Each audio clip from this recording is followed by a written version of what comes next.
Now we will continue our chapter gravitational constant G.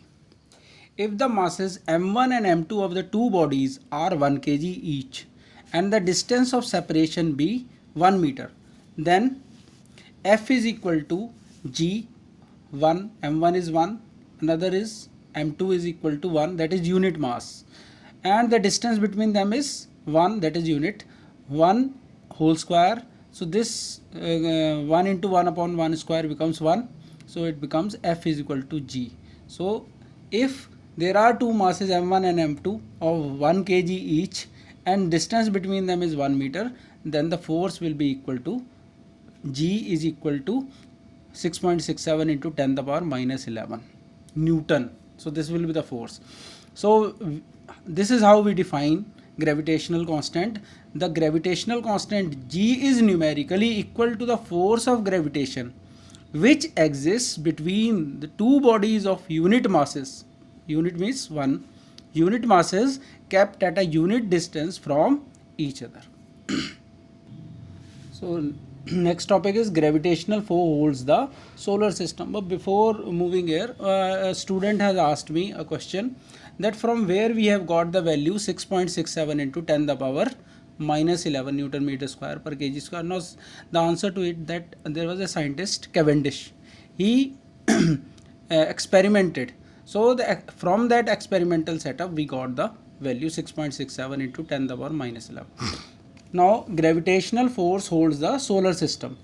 In the solar system, planets move in almost that I will tell you later, circular orbits around the sun, and satellites move in circular orbits around the planets. Now see, actually it looks as if the earth is moving like this around the sun. No, it is moving in an elliptical orbit with the sun at one of its foci. ठीक है, दो focus हो सकते हैं एक ellipse में, सो F1 और F2. So anywhere you can make a sun, let it be at F1. So this is the orbit of the earth. So I have written almost here, that's why. So we know that a centripetal force is needed to make an object move in a circular orbit. The centripetal force is provided by the gravitational force of the sun. In case of planets revolving it, in case of moon, natural satellite, the centripetal force is provided by the earth or the planet. Now see, if earth is revolving around the sun or planets are revolving around the sun, then the centripetal force is provided by the sun. But in case of our moon moving revolving around the earth, then earth is providing the gravitational force to the moon and vice versa. And why I have written or the next planet.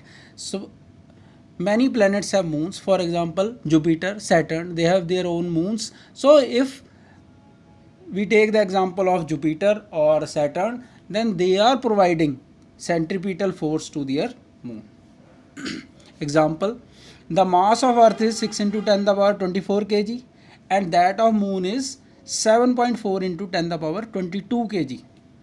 The force of gravity exerted by the earth on the moon is 2 into 10 to the power 20 Newton. Now see, you can see how huge large is the force between the two, that is earth and the moon, which is very large since their masses are very large. So why? Because their masses are very large.